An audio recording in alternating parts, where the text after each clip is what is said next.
안녕하십니까. 박준호 강독사입니다. 오늘은 복음 강의 7번째 시간입니다. 벌써 7번째 시간인데요. 오늘은 복음으로 인한 변화라고 하는 제목으로 함께 강의를 진행해 보려고 합니다. 오늘 계속해서 이 사도행전 2장을 가지고 그 본문을 토대로 강의를 진행하려고 하는데요.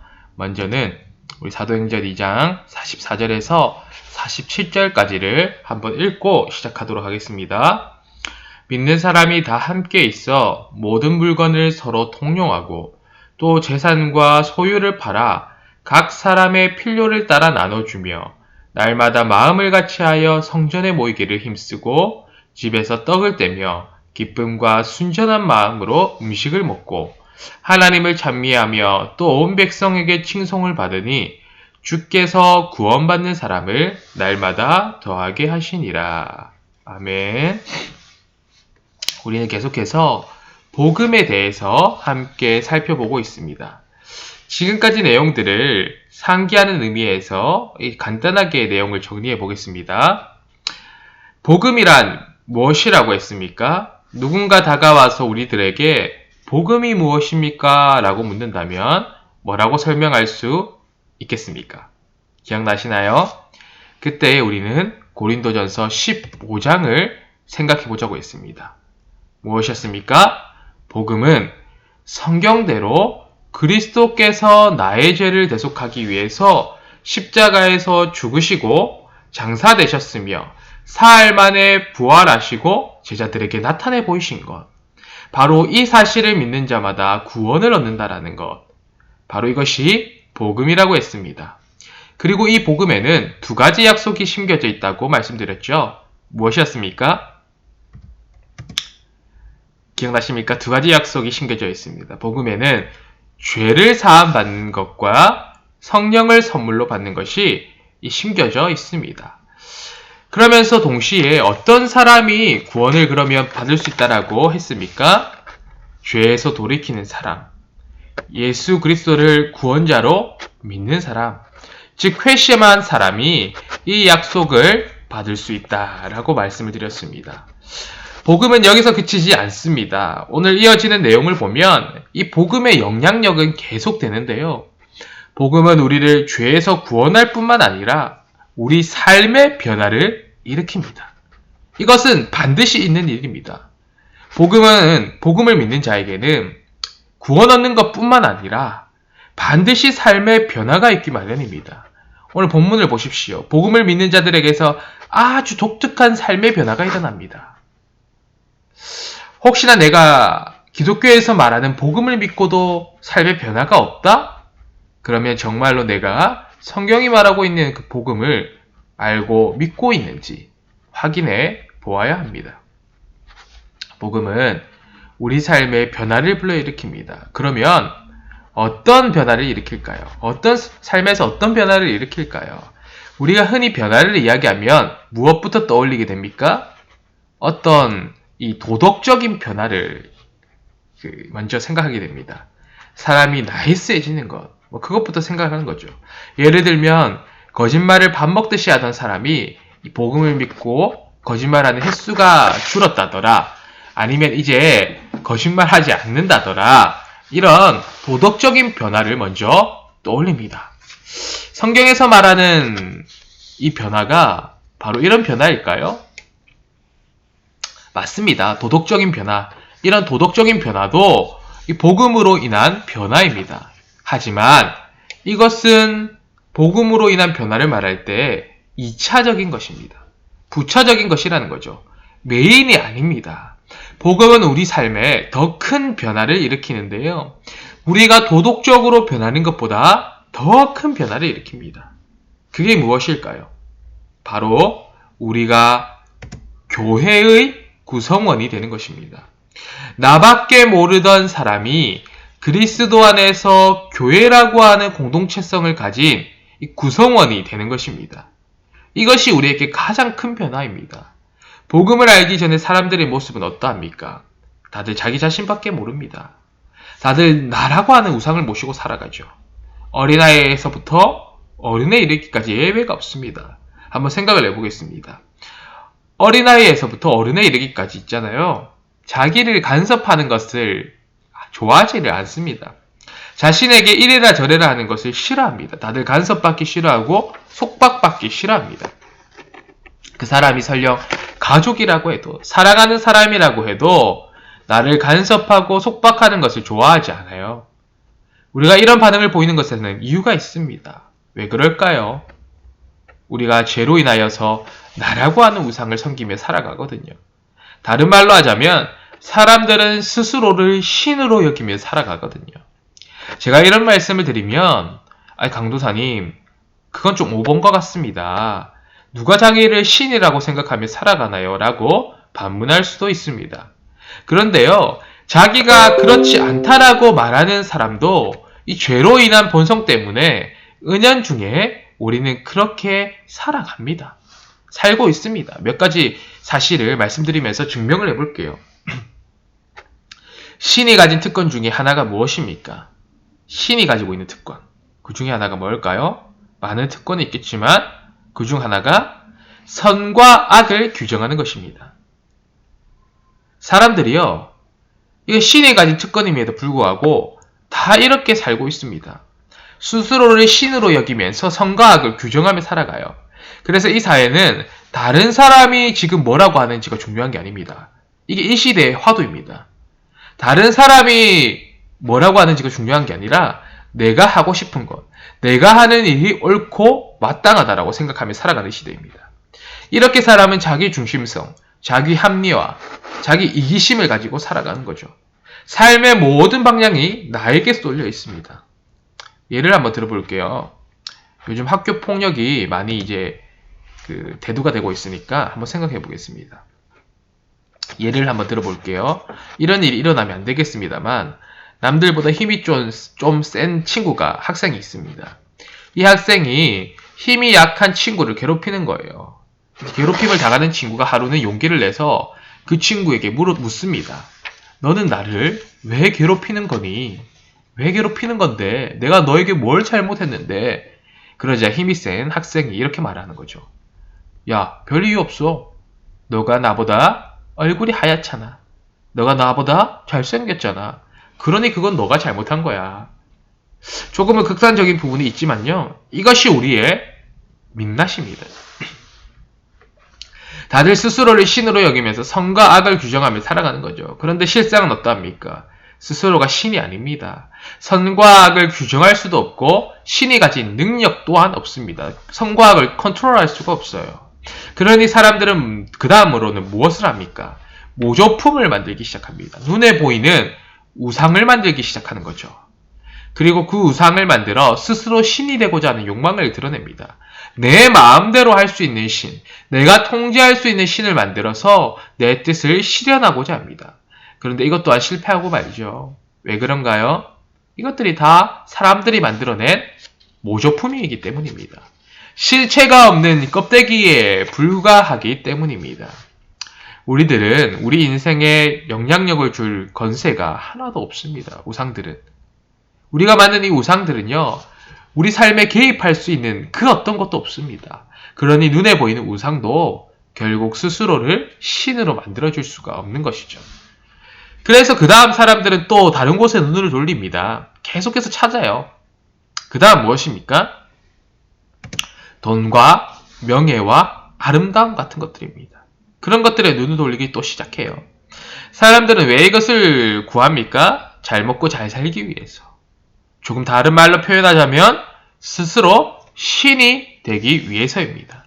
돈과 명예와 아름다움을 가지면 스스로 신이 된 것 같은 착각을 일으키거든요. 생각을 한번 해볼게요. 돈을 많이 가진 사람들을 생각해 보겠습니다.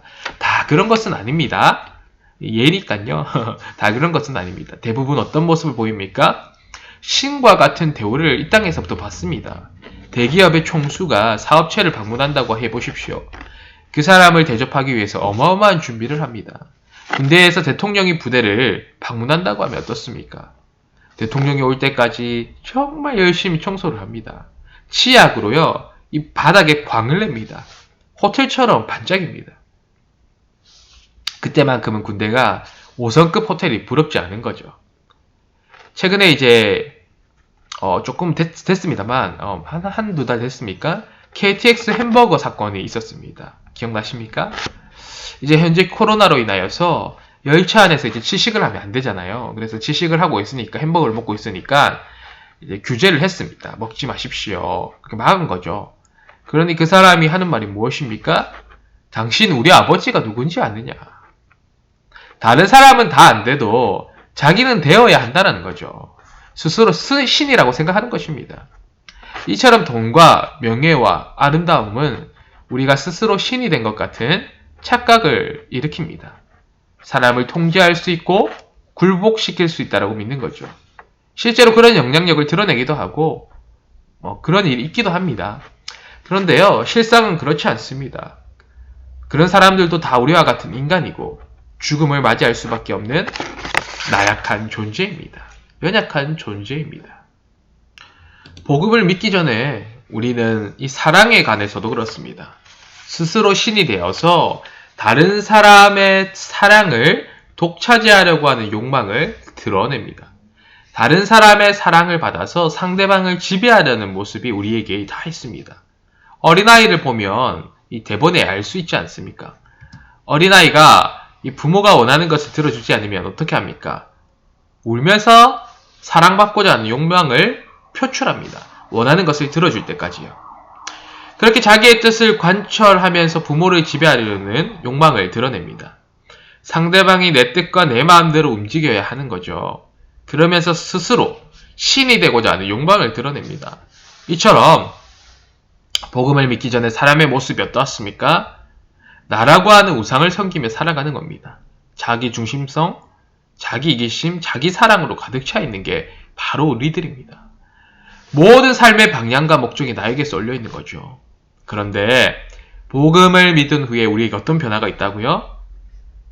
나밖에 모르던 사람이 교회의 구성원으로 공동체성을 가지며 살아간다는 것입니다. 본문을 보시듯이 사도들의 가르침을 받고 서로 교제하고 떡을 떼며 기도하고 가진 것을 통용하고 마음을 같이하며 살아가는 것이죠. 여러분은 이런 변화에 대해서 어떻게 생각하십니까? 어떤 분은 이렇게 말할 수도 있습니다. 이것은 그저 이 사람들이 종교적인 의무를 다하고 있는 것 아닙니까? 그렇게 물을 수도 있습니다. 아닙니다. 여기에는 억지나 수동적인 모습이 하나도 없습니다. 이 사람들은 지금 기꺼이 즐거운 마음으로 함께 예배하며 교제하고 있습니다. 나밖에 모르던 사람들이 교회에 속한 자로 함께 즐거이 살아가는 것이죠. 누가 시키지도 않았습니다. 어떻게 이것이 가능합니까? 복음으로 인한 변화 때문입니다. 복음에는 두 가지 약속이 있다고 말씀드렸죠. 그 중 하나가 성령을 선물로 받는 것이었습니다. 우리 안에 내주하시는 그 성령께서 우리로 하여금 나라는 우상을 허물고 교회에 속한 자로서 공동체성을 가지고 살아가게 하십니다. 그러니 우리가 그냥 이 자리에 있는 것이 아닙니다. 성령의 역사하심 가운데서 내가 이 자리에 있는 것이죠. 자발적으로 우리는 이렇게 할 수 없는 존재들입니다.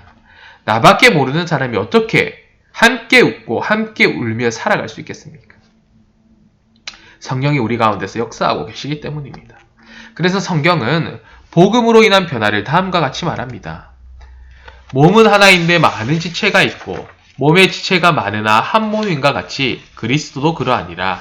우리가 유대인이나 헬라인이나 종이나 자유인이나 다 한 성령으로 세례를 받아 한 몸이 되었고 또 다 한 성령을 마시게 하셨느니라.